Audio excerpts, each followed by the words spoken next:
Okay, this is Mike Money from the Money Pit with Jacob Carver from The Butcher Shop. and B. Brian Blades III from Midnight's Gaming Emporium. Today's topic is ECW, and we're going to do a three-part series here. We're going to start with the originals.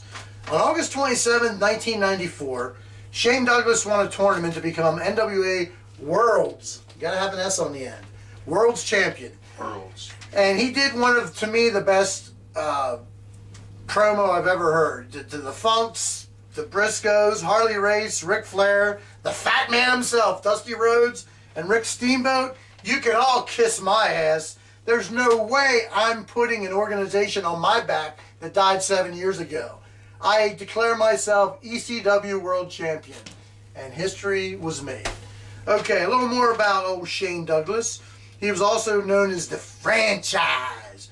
WWE was Dean Douglas, which was a horrible gimmick. I think he had the Intercontinental Champion for like 2 seconds, if I remember right.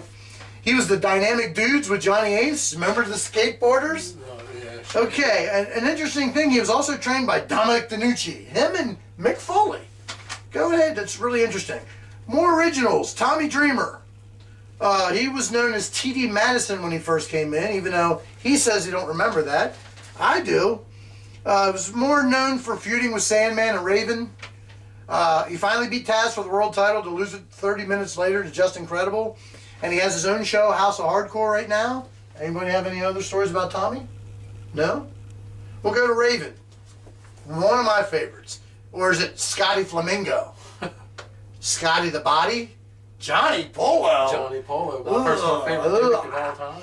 He had the most controversial thing in ECW. Go figure, you could be the most. But he crucified the Sandman, where he actually had him on a cross and put barbed wire crown of thorns on his head. That's awesome.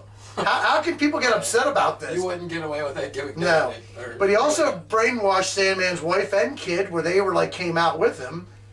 He was known for really specialty matches. One I remember is the Clockwork Orange House of Fun match, which was years later in TNA. He had other matches that I just can't quite remember. Don't know about you guys, but... Okay, how about the Sandman? He was...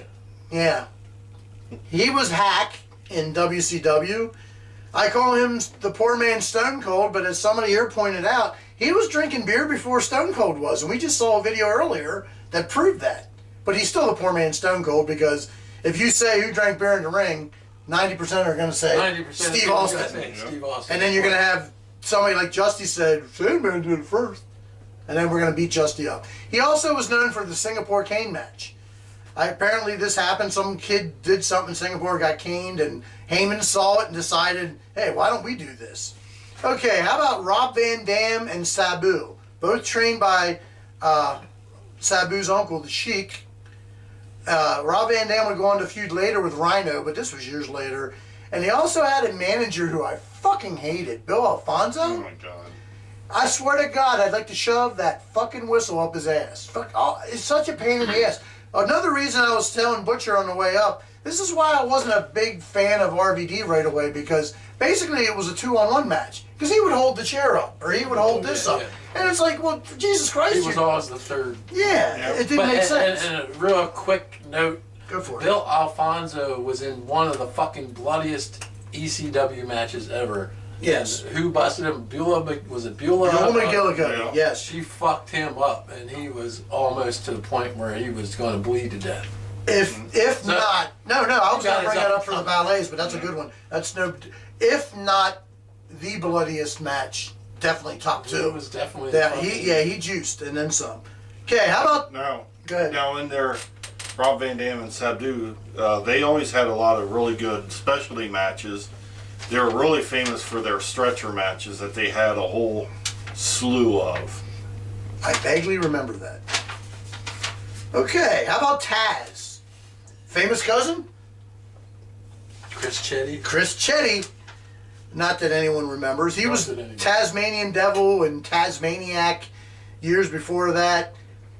He had the infamous, he suplexed Bam Bam Bigelow, and actually the whole ring fell apart, right? Yeah. That was a classic thing. That's what I remember about Taz. Besides being a horrible announcer that everybody thought was the greatest thing, he was so annoying. but that's all right. And a midget that had to stand on boxes for fucking interviews. That's true too. Yeah. Okay. And he also had a thing, this was with a UFC years back. There was one UFC fighter he had like a little shoot feud with. Oh, I wish did not know that. I wish I could remember the UFC fighter's name though. I do not know that, but that's interesting. Okay, how about Balls Mahoney? Rest in pieces. He was Santa Claus, and Boo Bradley and his brother's biggest fan because he wore a King Diamond shirt one time and he thought he was God. Go figure. Balls was a big King Diamond fan. Balls was a diehard King Diamond fan. Okay, I'm going to touch on 2 or 3 of the original tag teams that were there. We'll get into tag teams on a different one. How about the Dudley Boys? You had Bubba, the Stutterer Ray, Devon, Spike, Big Dick. Oh, wait a minute. That's not. Big Dick. He's passed. Sign Guy. And Joel Gertner. One of the best fucking mic guys in the business. And you couldn't get away with what he said now either. Oh no.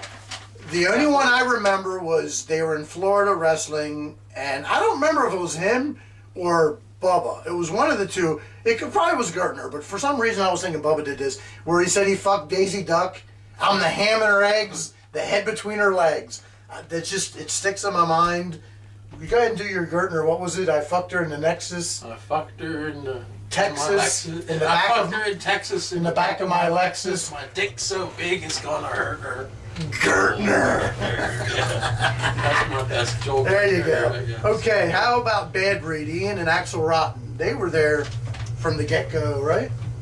I'm pretty sure they were there from pretty early on. Did a lot of crazy shit there, right? Ian and Axel, when they were feuding with each other, put on another one of ECW's Bloody Clinics. stellar matches with the barbed wire baseball bat, which I think that was probably one of the first times that you actually saw that in a match. Okay.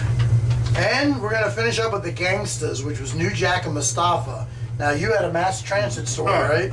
Yeah, apparently mass transit was supposed to juice during the course of the match, and he never did it before. He was afraid to, so he asked New Jack to do it for him, which he did. A la Abdullah the Butcher. He cut him like a little chicken. Yeah, he bled pretty fucking bad. It ended up having him have mental issues apparently afterwards that ended up leading to Suicide. suicide. Yeah, I think it was suicide, Yeah, yeah. I thought I read that too. Okay, and you had a Vic Grimes story about, didn't you? And also, About yes, New Jack. Go ahead. New Jack and Vic Grimes were involved in a match. I think it was Danbury, Connecticut, where they were up in the rafters pretty much, and Vic Grimes was pretty much afraid to take the bump, and New Jack pulled him off, and in the process, all of like 320 pounds of Vic Grimes landed on New Jack's head, and to the point where like pretty much like brain matter was coming out his nose and Wow. shit. So yeah, and that led to a future feud between Vic Grimes and New Jack in other companies like XPW and shit, which we'll talk about. No, go ahead. Tell that story.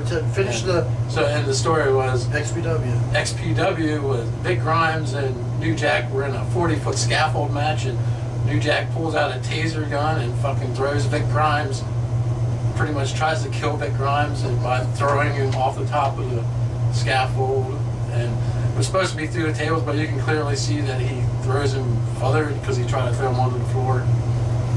Yeah, he hit the corner of the table. He hit the corner. It was like 6 tables or He 4 tried to tables. throw him, like deliberately throw him into like the ring post, and you Right. can clearly see Vic Grimes was seriously fucked up at the end of that. That is a classic. That's Yep. New Jack was seriously fucked up in the head. Yeah, and then some. Yeah. And people had kept wondering why he wouldn't make it in WWE. Go figure. Even back then, you ain't making it in WWE. Anyway, this was part 1 of the ECW. Jacob Marley? Oh, Jacob. Jacob Carver. I know, I had to do that. Or Dave. And B. Brian Blades III. And Mike Money saying, see you later. Cha-ching. No maskers. Who asked me?